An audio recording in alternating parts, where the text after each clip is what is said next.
in Utah, but I wanted you to say hello to my sons, Levy and Dave, my grandchildren, Grayson, Riley, Ella, Dylan, Liza. Thank you.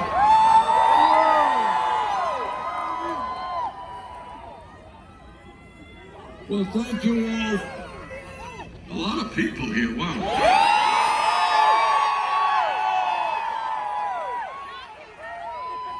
And we are here for two basic reasons. Number one, together we will defeat the most dangerous president in the modern history of this country.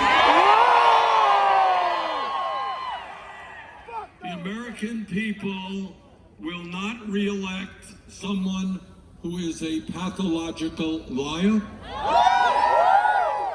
They will not re-elect somebody who is running a corrupt administration. They will not re-elect somebody who apparently has never read the Constitution of the United States and who is trying to undermine American democracy. And today we say in the cradle, right here in Boston, of American democracy, that we will not allow this country to move toward an autocracy. Nobody, not even the President of the United States, is above the law. We're going to defeat Donald Trump because he is a racist, he is a sexist, he is a homophobe, he is a xenophobe, he is a religious bigot. And those are his better qualities. We're going to defeat Donald Trump because in the midst of a crisis like climate change and in the midst of a crisis like the coronavirus, we need a president who believes in science.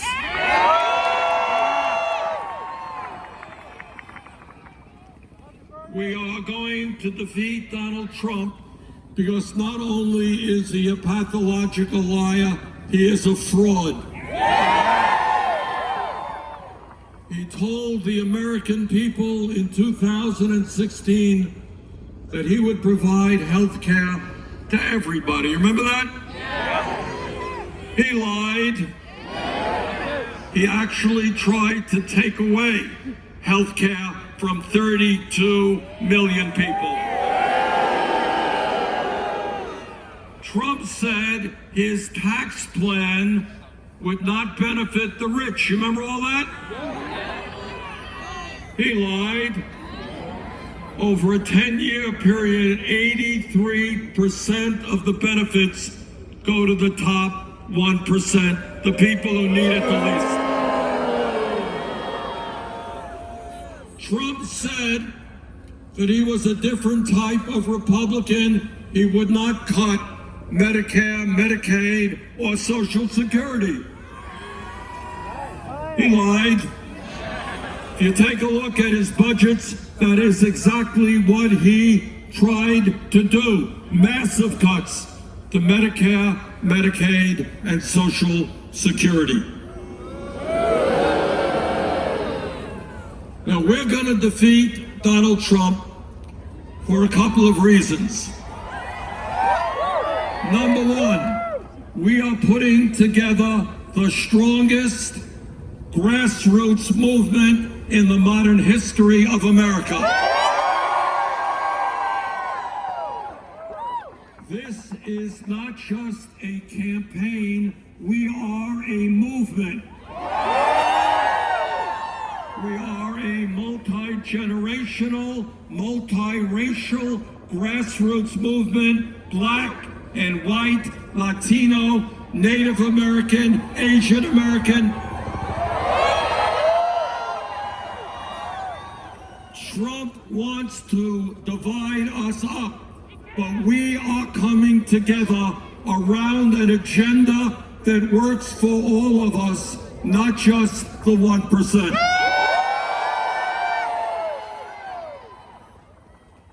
We are going to defeat Donald Trump because our unprecedented grassroots movement is not dependent on billionaires or super PACs for our funding.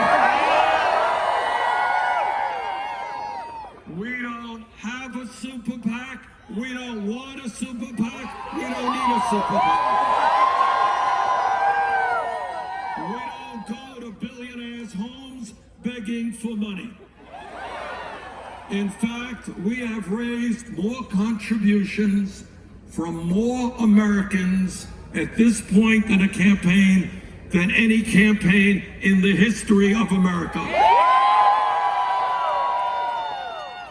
So let me say it proudly and loudly. This campaign is a campaign of the working class, by the working class, and for the working class. The people of this country, from Boston to California, are sick and tired of a government that represents the wealthy and the powerful. We are going to create an economy and a government that represents all of us, not just wealthy campaign contributors. And by the way, when we talk about why we are going to win this election, it's because not only the American people are sick and tired of a grotesque level of income and wealth inequality, where 3 people own more wealth than the bottom half of American society. We are tired of tax breaks for billionaires when 500,000 people sleep out on the streets of America. We're tired of the rich getting much richer while half of our people are living paycheck to paycheck.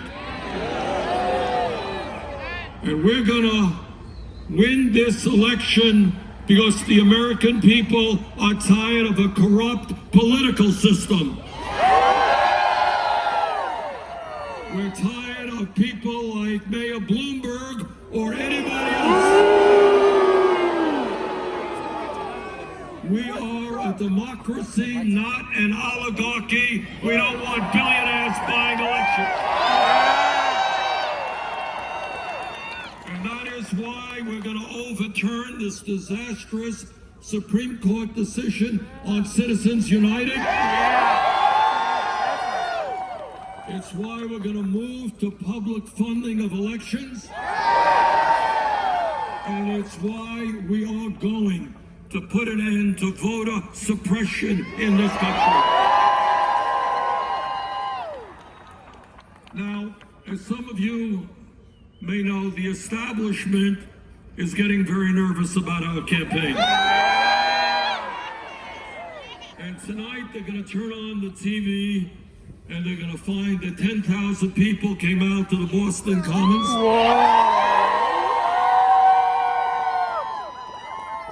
And they're going to become even more nervous. I just read the other day that the military industrial complex is getting nervous.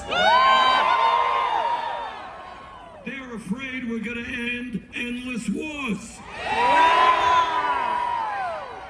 Wall Street is getting nervous because we're going to break up the giant banks. The drug companies are getting nervous because we're going to lower prescription drug costs in America. The insurance companies are getting nervous because we're going to pass Medicare for all. Now, we're going to win this election despite a lot of the pundits and the establishment saying Bernie can't beat Trump. Going to be a lot of hurdles thrown in our way, and that's the new one. So let me suggest to all of those pundits about how Bernie can't beat Trump, check out the last 70 national polls in America.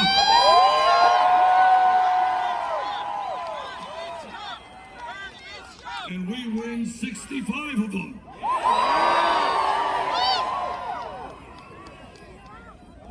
Check out the polls in the battleground states like Pennsylvania, Michigan, and Wisconsin. We beat Trump.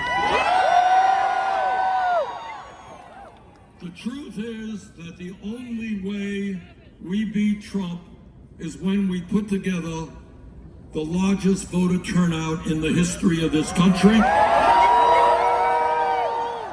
And we are the campaign that can do that. We are the campaign that can speak to disillusioned workers who have given up on the political process. We are the campaign that can bring millions of young people into the political process. And we are the campaign that has an agenda that speaks to the working families of this country, families that have too often and for too long been ignored. We're the campaign that says in America, if you work 40 hours a week, you should not live in poverty. We're going to raise the national minimum wage to $15 an hour. We're going to bring about equal pay for equal work. And we are going to make it easier for workers to join unions. We are the campaign that says we have got to rebuild our crumbling infrastructure, roads, bridges, water systems, wastewater plants, and create millions of jobs as we do that. We are the campaign that says that in America, 500,000 people should not be homeless and 18 million families should not have to pay 50% of their incomes for housing. That's insane. And that is why we're going to build up to 10 million units of low-income and affordable housing.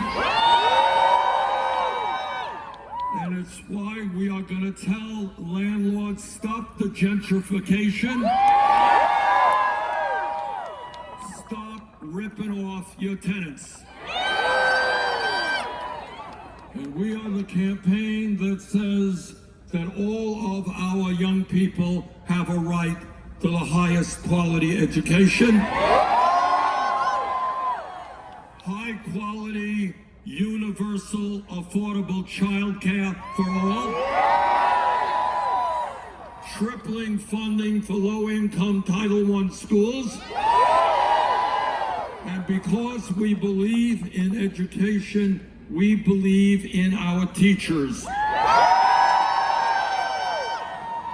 And I hope very much that many of the young people here will give serious thought to going into teaching as a profession. We need more African American teachers. We need more Latino teachers. We need more special ed teachers. And because we want the best and the brightest to go into education, we're going to do everything possible to raise the minimum salary for teachers in this country to $60,000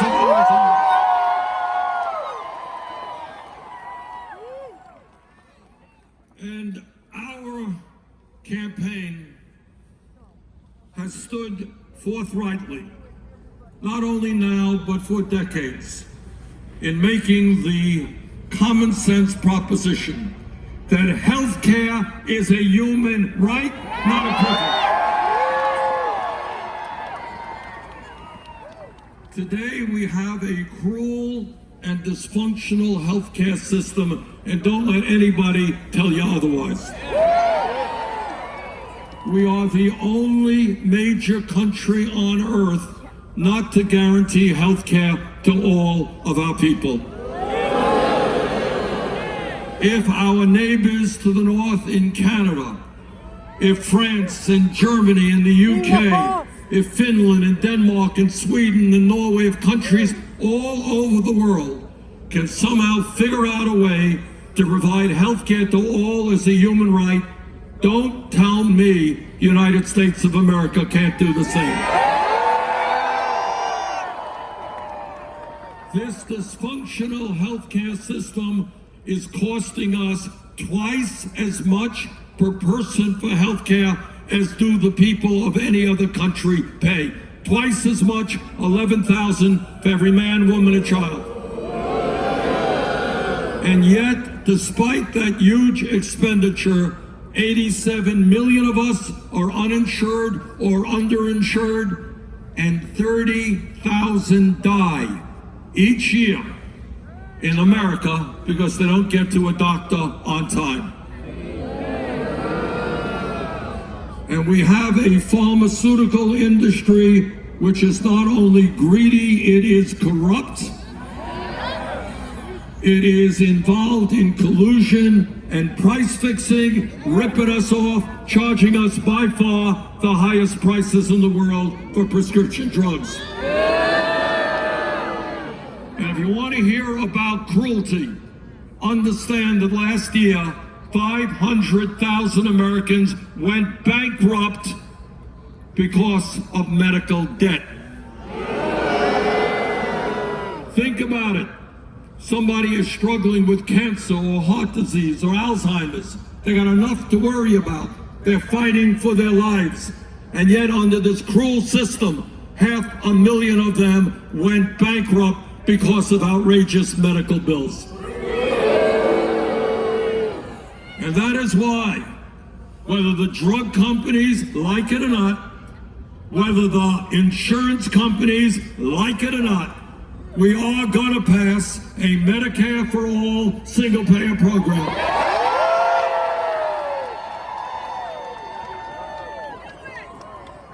And that means no more premiums, no more co-payments, no more deductibles, no more out-of-pocket expenses. Nobody pays more than $200 a year for prescription drugs. Healthcare is a human right, not a privilege. And we will fight to make sure that every American goes to any doctor they want when they need to go to that doctor, regardless of their income. And unlike the President of the United States, we understand that climate change is not a hoax, but an existential threat to our country and the planet. And unlike Donald Trump, our administration will believe in science and scientists. And what the scientists are telling us is that if we are going to save this planet for our kids and future generations, we have got to summon up the courage to take on the greed of the fossil fuel industry and to tell them that their short-term profits are not more important than the future of this planet. And I am very proud to tell you that our campaign has introduced the most sweeping climate change proposal ever introduced by a candidate for federal office. It is a proposal based on the principles of the Green New Deal. It is a proposal that says we can create up to 20 million good-paying union jobs as we transform our energy system away from fossil fuel to energy efficiency and sustainable energy. It is a proposal that says we understand that climate change is not just an American issue, it is a global issue. And as president, I will reach out to the people in China, Russia, India, Pakistan, Brazil, Africa, people all over the world, and make it clear that maybe, just maybe, instead of spending 1.8 trillion a year on weapons of destruction designed to kill each other, maybe we should pool our resources, fight our common enemy, which is climate change.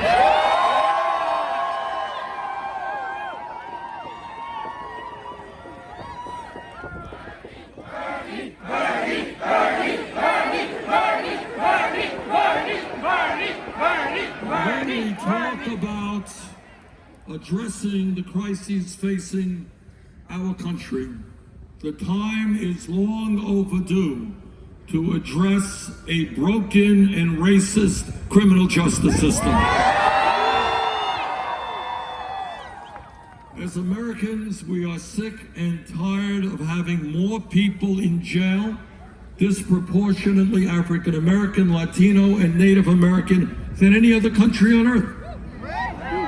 China, 4 times our size, fewer people in jail than we do.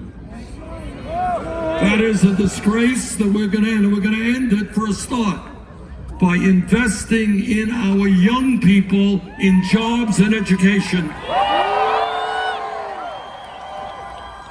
Not more jails and incarceration. We're going to make the changes we need by ending cash bail in America, because we got 400,000 people in jail today who haven't been convicted of anything. They're in jail because they're poor, can't afford to pay bail. We are going to end private prisons and detention centers. Corporations should not be profiting by imprisoning fellow Americans. And I'll tell you what else we're going to do. We're going to end the destructive war on drugs.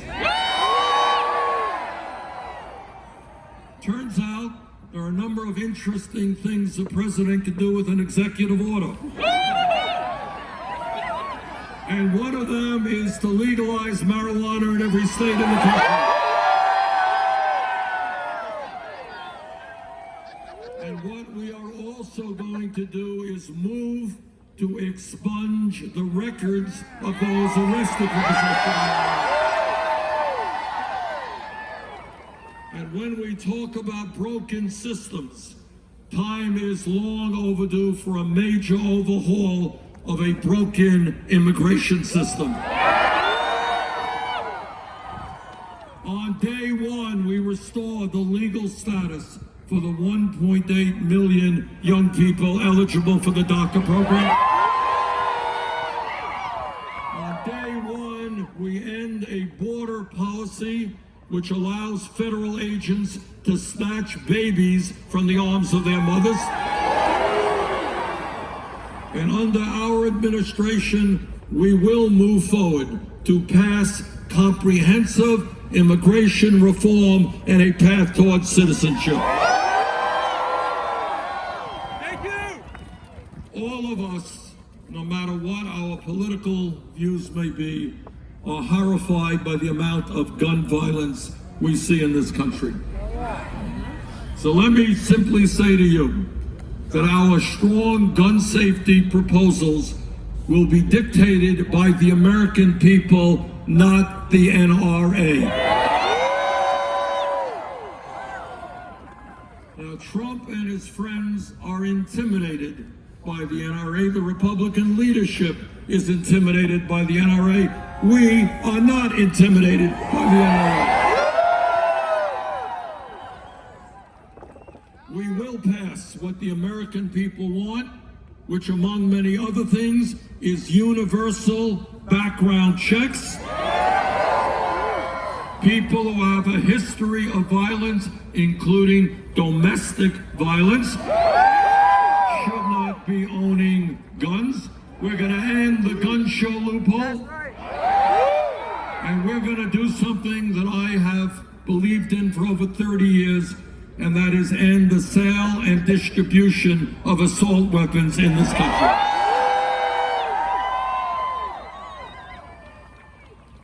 You know, as a United States Senator, I listened to a whole lot of speeches on the floor. Not the most pleasant thing in the world, I will tell you. And I hear very often from my conservative Republican colleagues who tell us that they believe in small governments. They believe in getting the government off the backs of the American people. Well, I say to those hypocrites, if you believe in getting the government off the backs of the American people, understand that it is women who have a right to control their own bodies, not the government.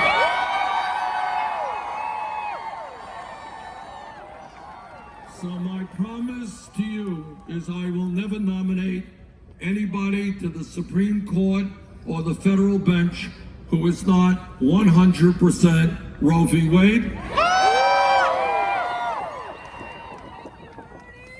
We will move to put into law, codify Roe v. Wade.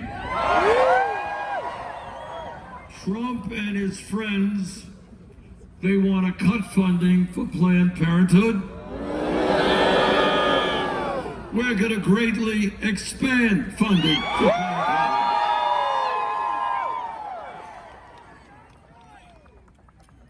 So here we are, a few days before the Massachusetts primary, in the most consequential election in the modern history of America. And we are assembled to tell Donald Trump he is not going to destroy democracy in America, that we're tired of tax breaks to billionaires, that the American worker wants decent wages, that the American people want decent housing, that the American people want the best educational system in the world, that the American people are determined to lead the world in fighting climate change, that the American people are sick and tired of racism and sexism and homophobia and xenophobia and religious bigotry, that we're going to fight to create a non-discriminatory society. Whereas Dr. King reminded us, we judge human beings based on who they are, not the color of their skin. But our campaign is not just about beating Trump. Our campaign and the message of our campaign is us, not me. And that is two things. Number one, it understands that we are all in this together. That every family in America has its share of problems. That your family has to care about my family has to care about your family. That's what America is. But we also understand that no president, not Bernie Sanders or anybody else, can do it alone. We understand that in America, the history of real change has always been from the bottom on up, not the top down. That is the history of the labor movement. That's the history of the civil rights movement. That's the history of the women's movement. That's the history of the gay rights movement. That's the history of the environmental movement. That is the history of all movements that have brought about substantive and real change. Now, I'm a U.S. Senator from your neighbor up north. And you know, and I know, that the establishment has enormous wealth and power. You know that. We're talking about Wall Street. We're talking about the insurance industry, the drug companies, fossil fuel industry, military industrial complex, prison industrial complex. In fact, we're talking about much of the whole 1%. So taking these guys on is not easy, and that's why you're seeing so many attacks, so many negative ads, why you're seeing super PACs, fighting us day and night. Because they know this is not an election, it's a movement. It's not just about beating Trump, it's about transforming this country. So this is what I believe. I believe that if we stand together and not allow Trump to divide us up based on the color of our skin or where we were born or our sexual orientation or our religion or our gender, if we stand together, we can take on the 1%, and I'll tell you why. Now, I know I am in a city of great learning with great universities. And I gotta tell you, I don't have a PhD in mathematics. But this I do know, that 99% is a hell of a bigger number than 1%. So if we stand together, if we become involved in the political process, if we change the political culture of America, if we understand that men and women have fought and died for democracy, that we all have got to be involved thinking about the issues facing this country. If we do that, if we bring out our friends and neighbors and family members on Tuesday, if we have the largest voter turnout in the history of the Massachusetts primary, we can win here in Massachusetts. We can win the Democratic nomination. We can defeat Donald Trump. And we can transform this country. Thank you all.